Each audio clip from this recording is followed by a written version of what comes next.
আসসালামু আলাইকুম। আজকে আপনাদেরকে আরো একটি নতুন জবের সার্কুলারের সাথে পরিচয় করে দিব, যেটি প্রকাশিত হয়েছে গণপ্রজাতন্ত্রী বাংলাদেশ সরকার ধর্ম বিষয়ক মন্ত্রণালয় ইসলামিক ফাউন্ডেশন মাদারীপুর জেলা কার্যালয়ের পক্ষ থেকে। এই সার্কুলারটি প্রকাশিত হয়েছে গত 16/2/2025 খ্রিস্টাব্দে। এই সার্কুলারটির প্রথম যে পদটি রয়েছে সেটি হচ্ছে পেশ ইমাম, পদের সংখ্যা হচ্ছে 1, মাসিক সম্মানী হচ্ছে 15,000 টাকা। যোগ্যতা: তৃতীয় শ্রেণীর কামিল, ডিগ্রি বা দাওরায়ে হাদিস পাশ, কোনো প্রতিষ্ঠানে খতিব, মুফতি বা মুহাদ্দিস হিসেবে 5 বছরের বাস্তব অভিজ্ঞতা থাকতে হবে। হাফিজে কোরআন ও ইলমে কিরাত এর ওপর স্বীকৃত প্রতিষ্ঠান কর্তৃক সনদপ্রাপ্ত হাফিজ-ই কোরআন অগ্রাধিকার দেওয়া হবে। আরবিতে কথা ও আরবিতে উপস্থিত খুতবা পাঠ এবং ইসলামের উপর গবেষণাধর্মী প্রকাশনা অতিরিক্ত যোগ্যতা হিসেবে বিবেচিত হবে। দ্বিতীয় পদটি হচ্ছে মুয়াজ্জিন, পদসংখ্যা 1টি, বেতন হচ্ছে 10,000 টাকা। যোগ্যতা: দ্বিতীয় শ্রেণীর আলিম অথবা সমমানের কওমি শিক্ষাগত যোগ্যতা সম্পন্ন স্বীকৃত বোর্ড বা প্রতিষ্ঠান থেকে সনদধারী। সংশ্লিষ্ট ক্ষেত্রে মুয়াজ্জিন হিসেবে 3 বছরের বাস্তব অভিজ্ঞতা থাকতে হবে। হাফেজি কোরআন ও ইলমে কিরাত এর উপর স্বীকৃত প্রতিষ্ঠান কর্তৃক সনদপ্রাপ্তদের অগ্রাধিকার দেওয়া হবে।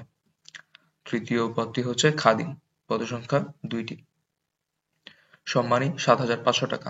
যোগ্যতা: দ্বিতীয় শ্রেণীর আলিম বা অথবা সমমানের কওমি শিক্ষাগত যোগ্যতা সম্পন্ন স্বীকৃত বোর্ড বা প্রতিষ্ঠান থেকে সনদধারী হতে হবে। শারীরিকভাবে সুস্থ ও সক্ষম হতে হবে। সংশ্লিষ্ট ক্ষেত্রে খাদিম হিসেবে 1 বছরের বাস্তব অভিজ্ঞতা থাকতে হবে। চতুর্থ এবং সর্বশেষ পদটি হচ্ছে নিরাপত্তা প্রহরী, পদসংখ্যা 1টি, সম্মানী 6,500 টাকা। এসএসসি বা দাখিল পাশে সম্মানে উত্তীর্ণ, প্রয়োজনে 8ম শ্রেণী পাশ বিবেচ্য হবে। প্রার্থীকে ইসলাম ধর্মের বাস্তব অনুসারী হতে হবে, শারীরিকভাবে সুস্থ ও সক্ষম হতে হবে। শর্তাবলী: প্রার্থীকে অবশ্যই বাংলাদেশের স্থায়ী নাগরিক হতে হবে। আবেদনপত্রে প্রার্থীকে নাম, পিতার নাম, স্থায়ী ঠিকানা, জাতীয় পরিচয়পত্রের সত্যায়িত কপি, সকল শিক্ষাগত যোগ্যতা ও অভিজ্ঞতা সনদের সত্যায়িত কপি, জাতীয়তা, শিক্ষাগত যোগ্যতা, অভিজ্ঞতা উল্লেখপূর্বক স্বহস্তে লিখিত সাদা কাগজে আবেদন করতে হবে।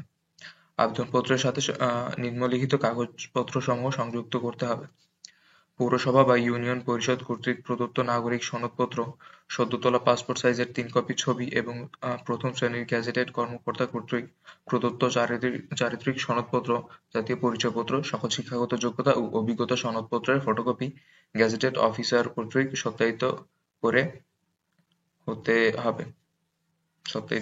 হবে। আবেদনপত্রের সাথে 1 নং ক্রমিকের পদের জন্য 500 টাকা এবং 2 নং ক্রমিকের পদের জন্য 300 টাকা, 3 নং ক্রমিকের পদের জন্য 200 টাকা এবং 4 নং পদের জন্য 150 টাকা এবং 150 টাকার ব্যাংক ড্রাফট বা pay order Islamic foundation Madaripur বরাবর সংযুক্ত করে প্রেরণ করতে হবে। উপপরিচালক, ইসলামিক ফাউন্ডেশন মাদারীপুর জেলা মডেল মসজিদ পরিচালনা কমিটি মাদারীপুর বরাবর আবেদন করতে হবে। আগামী 27/2/2025 খ্রিস্টাব্দ তারিখের মধ্যে অফিস চলাকালীন সময়ে ডাকযোগে বা সরাসরি আবেদনপত্র পৌঁছাতে হবে। জেলা সদর জামে মসজিদে পূর্বে কর্মরত 5 বছরের অধিক জনবল অগ্রাধিকার প্রাপ্য হবেন।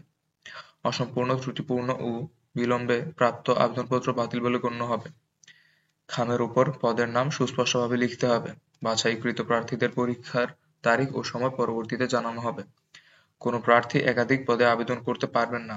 একাধিক পদে আবেদন করলে তার আবেদনপত্র বাতিল বলে গণ্য হবে।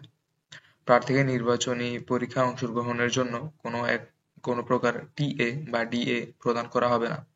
কোনো তথ্য গোপন করে নিয়োগপ্রাপ্ত হলে বিষয়টি প্রমাণ সাপেক্ষে সংশ্লিষ্ট প্রার্থীর নিয়োগ বাতিল করে তার বিরুদ্ধে আইনগত ব্যবস্থা গ্রহণ করা হবে। যেকোনো প্রকার তদবির বা সুপারিশ প্রার্থীর অযোগ্যতা বলে বিবেচিত হবে। প্রার্থীগণকে শারীরিক সুস্থতা সম্পর্কে উপযুক্ত প্রমাণপত্র দাখিল করতে হবে। কোনো প্রকার কারণ দর্শানো ব্যতি রেখে নিয়োগকারী কর্তৃপক্ষ যেকোনো আবেদন গ্রহণ, বাতিল এবং নিয়োগ কার্যক্রমে আংশিক বা সম্পূর্ণ পরিবর্তন বা বাতিল করার ক্ষমতা রাখেন। নিয়োগ প্রদানের ক্ষেত্রে নিয়োগকারী কর্তৃপক্ষের সিদ্ধান্তই চূড়ান্ত বলে গণ্য হবে। আজ এই পর্যন্তই। আপনাদের যদি আর কোনো প্রশ্ন বা কনফিউশন থাকে তাহলে আপনারা কমেন্ট বক্সে প্রশ্ন করতে পারেন। আমরা আপনাদের প্রশ্নের উত্তর দেওয়ার সর্বোচ্চ চেষ্টা করব। ধন্যবাদ সবাইকে।